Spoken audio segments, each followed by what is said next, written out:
filled with excitement, fun, and is beyond limits. But the question is, are you ready to jump? If it is a yes, then you have jumped into the world of ultimate entertainment. Welcome to YOLO 247, a place of fun, indulgence, and endless surprises. Erdogan जो ये बयान दाग रहा है ना Israel की ओर, इसका Israel से कोई लेना देना नहीं है। पूरी लड़ाई है आलम इस्लाम की। इसकी एक्चुअल लड़ाई जो एर्दोगान की है वो है प्रिंस मोहम्मद बिन सलमान से। मक्का मदीना कहाँ पे? सऊदी अरब में। तेल कहाँ पे? सऊदी अरब में। और भी मुस्लिम देशों में तेल है, लेकिन सऊदी अरब में तेल का भंडार माना जाता है। तो कोई भी मुस्लिम होगा वो जिंदगी में अगर वो अफोर्ड कर सकता है, एक ना एक बार हज जरूर जाएगा। एर्दोगान चाहता है कि वो इस्लामिक दुनिया का हेड बन जाए। जय हिंद दोस्तों, मैं हूं मेजर गौरवारी और आप देख रहे हैं आज की ताज़ा तरीन खबरें। अच्छा, पाकिस्तान के जो इस वक्त प्राइम मिनिस्टर हैं वो मल्टीप्लग टाइप का पाकिस्तान ने लगा रखा है कुछ समय के लिए कि अभी करंट तुमसे पास होगा कुछ दिनों के लिए, इलेक्टेड नहीं है, ऐसे ही लगा रखा है, कार्यवाहक टाइप का।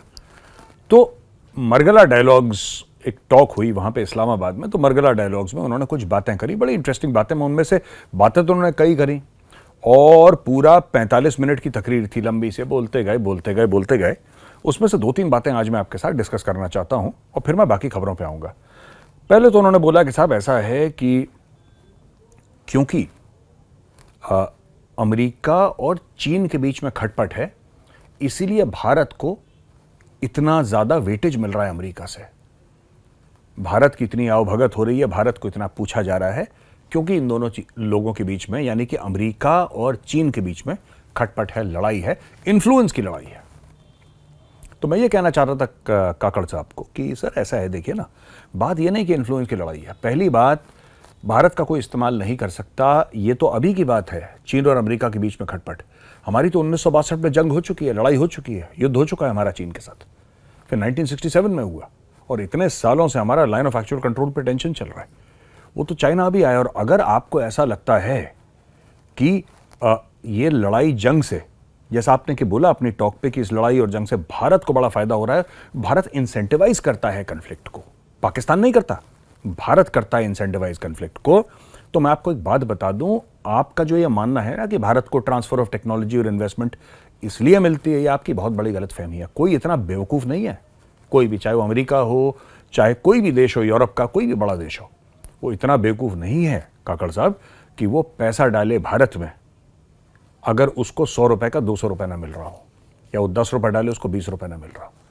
इन्वेस्टमेंट इमोशनल कभी नहीं होती, इन्वेस्टमेंट हर समय प्रैक्टिकल होती है, और हर एक इन्वेस्टमेंट के पीछे ROI होता है, रिटर्न ऑन इन्वेस्टमेंट।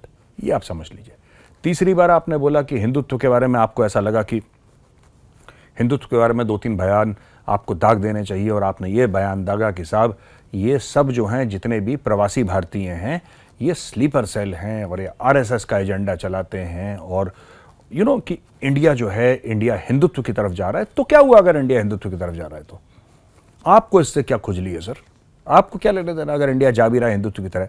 आपके देश का नाम तो इस्लामिक रिपब्लिक ऑफ पाकिस्तान है, और पूरी दुनिया में 57 ऐसे देश हैं, 57 ऐसे मुल्क हैं जो अपने आप को इस्लामी मुल्क करार करते हैं और मानते हैं कि कॉन्स्टिट्यूशन के हिसाब से हम इस्लामी देश हैं। अगर एक देश हिंदू हो गया तो आपको इससे क्या प्रॉब्लम है? आप बताइए। और ये सवाल मेरा एकेडमिक है, ये सवाल मेरा हाइपोथेटिकल है, क्योंकि Bharat actually it is a secular country, हमारा कॉन्स्टिट्यूशन सेक्युलर है, हम एक डेमोक्रेटिक देश हैं। कितने मुस्लिम ऐसे मुल्क हैं जिनको आप सेक्युलर और डेमोक्रेटिक कह सकते हैं? जरा नाम बताइए। 57 है ना, 57 में से गिन के बताइए। पाकिस्तान है नहीं, तुर्की है नहीं, बांग्लादेश भी है नहीं, जरा नाम लीजिए। सऊदी अरब को आप सेक्युलर कह रहे हैं, आप UAE को सेक्युलर कह रहे हैं, आप कतर को सेक्युलर कह रहे हैं, बहरीन को कह रहे हैं, आप कुवैत को कह रहे हैं सेक्युलर, आप यमन को कह रहे हैं, सीरिया को कह रहे हैं, लेबनान को कह रहे हैं, फिलिस्तीन को कह रहे हैं, आप जॉर्डन को कह रहे हैं, आप इजिप्ट को कह रहे हैं। आप कौन सा ऐसा देश है पूरी दुनिया में, मुस्लिम देश, यहां पे जहां पे कोई शेख ना हो, जहां पे कोई स्ट्रांग मैन ना हो, जहां पे कोई मिलिट्री डिक्टेटर ना हो, या फिर वहां पे मिलिट्री कू ना हो चुकी हो, या फिर उसका संविधान ये ना कहता हो कि इस देश का राष्ट्रपति, प्रधानमंत्री, आर्मी चीफ, या जो भी टॉप का ब्रैकेट है वहां पे, वो सिर्फ एक मुस्लिम ही हासिल कर सकता है। अगर कोई ऐसा देश है तो मेरे इल्म में इजाफा करिए, I would like to know. तो हमारे ऊपर उंगली उठाने से पहले ज़रा अपने गरेबान में देख लीजिए, हम बहुत अच्छे हैं, हम बहुत अच्छे हैं, और आपके डायरेक्शंस की या आपकी एडवाइस की कतई हमें ज़रूरत नहीं है। अच्छा दोस्तों, इसके अलावा एक झड़प हो गई बहुत तगड़ी, किसके बीच में? एर्दोगान के बीच में, नेतन्याहू के बीच में। तो एर्दोगान ने ये देखिए, मैं आपको पहले कॉन्सेप्ट समझा दूं कि एर्दोगान जो ये बयान दाग रहा है ना इजराइल की ओर, इसका इजराइल से कोई लेना देना नहीं है। पूरी लड़ाई है आलम इस्लाम की। इसकी एक्चुअल लड़ाई जो एर्दोगान की है वो है प्रिंस मोहम्मद बिन सलमान से। मैं आपको बताता हूं उसके पीछे थ्योरी क्या है, और ये सच है एकदम। थ्योरी दोस्तों ये है कि मक्का मदीना कहां पे? सऊदी अरब में। तेल कहां पे? सऊदी अरब में।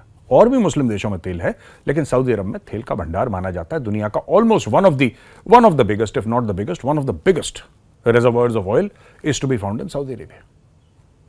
अब आप सोचिए, सऊदी अरब में तेल का भंडार मिलता है, और सऊदी अरब में तेल का जो भंडार मिलता है, उस तेल के भंडार में या उस तेल के भंडार से सऊदी अरब ने कितना फायदा उठाया, सऊदी अरब ने कितनी अपनी ताकत, अपनी इकोनॉमी, अपनी डिप्लोमेसी तगड़ी करी और मजबूत करी। उसके अलावा जैसा मैंने बोला, हरमैन शरीफ, मक्का मदीना, ये सऊदी अरब में है।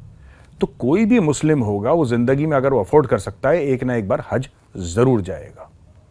हज नहीं जाएगा, उसके बाद उम्रा जाएगा। तो एक उनकी फंडिंग वहां से आती है, पैसा वहां से आता है, टूरिज्म से, रिलीजियस टूरिज्म से।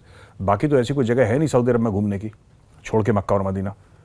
लोग जाते होंगे रियाद में नौकरी वोकरी करने के लिए, दैट्स अबाउट इट। मतलब ऐसी कोई टूरिज्म की प्लेसेस नहीं है कि आप जहाँ पे इंजॉय कर सकें।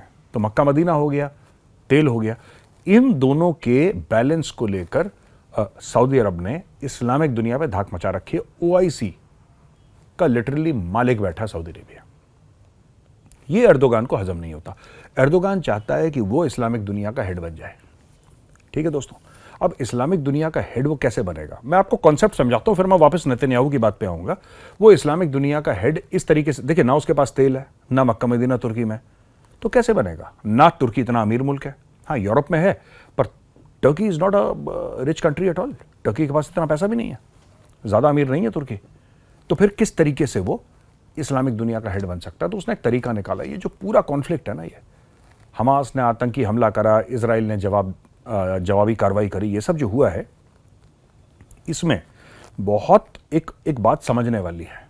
और समझने वाली बात दोस्तों ये है कि ये जो है एर्दोगान को ये पता है कि मुस्लिम कंट्री में जो स्ट्रीट है, जो आम लोग हैं, उनकी भावनाएं फिलिस्तीन के साथ जुड़ी हुई हैं। अब इजराइल के अटैक को तो सऊदी अरब ने भी कंडेम करा है, और हर एक मुल्क ने, जो मुस्लिम मुल्क है, उसने कंडेम करा है। जो इजराइल ने वापसी जवाबी कार्रवाई करी है, उसकी बात कर रहा हूं, उसको कंडेम करा है। हमास के अटैक को शायद ही किसी ने कंडेम करा हो, लेकिन उसके बाद सऊदी अरब चुप हो गया, जो leader of the Muslim world है। सऊदी अरब ने ज्यादा इसके ऊपर बयानबाजी नहीं करी है दोस्तों, बोला है गलत है, सीज फायर होना चाहिए सब, लेकिन उठ के चीख कौन रहा है? तुर्की चीख रहा है। तुर्की डेली बयान दे रहा है कुछ ना कुछ, क्योंकि एक ना एक दिन ये लड़ाई खत्म होगी, और जब लड़ाई खत्म होगी, काफी खून खराबा हो चुका होगा, उसके बाद, उसके एंड में जो मुस्लिम स्ट्रीट है, ये 57 मुस्लिम कंट्रीज में, यहां पे जो लोग हैं, वो आलम इस्लाम का लीडर किसको मानेंगे? वो कौन शख्स था, वो लोग याद करेंगे, जिसने फिलिस्तीन के ऊपर, जिसने हमास के लिए सबसे ज्यादा चीख चीख के अपनी आवाज उठाई। वो कौन लीडर था? वो एर्दोगान। ये एर्दोगान हुक इस्तेमाल कर रहा है leadership of the Islamic world के लिए। He wants to take the Muslim street with him in 57 Islamic countries. ये इसका माइंडसेट है दोस्तों।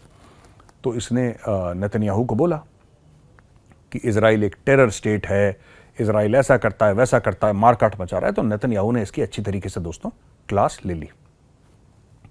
नेतन्याहू ने बोला कि आप हमास के साथ हैं, आप हमास के पक्ष में बोल रहे हैं, तो कौन टेररिस्ट हुआ, इस बात से यह क्लियर हो जाता है। दूसरी चीज नेतन्याहू ने बोली कि तुर्की तो वो देश है जो अपने ही गांव में बम गिराता है जहाज से, तो दहशतगर्द तो आप हुए, अपने ही लोगों को कौन मारता है? तुर्की। तो ये इनके बीच में तू मैं दोस्तों चल रही है।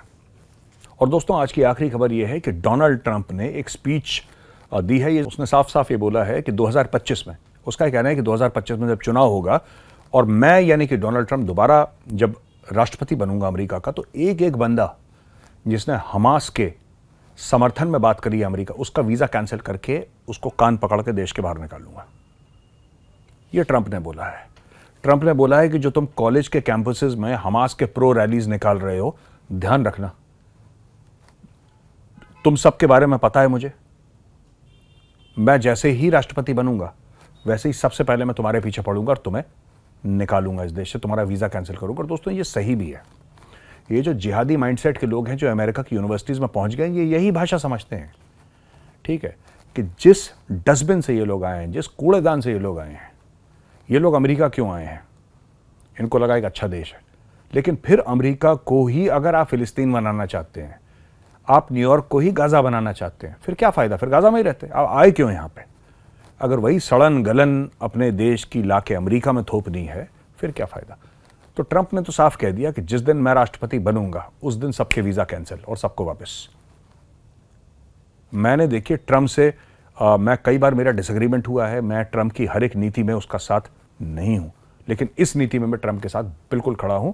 ये जिहादियों को यही भाषा समझ में आती है। तो दोस्तों आज का वीडियो यहीं पे खत्म होता है और मैं मंडे को हाजिर होऊंगा, सोमवार को फिर एक नई वीडियो के साथ। तब तक के लिए जय हिंद।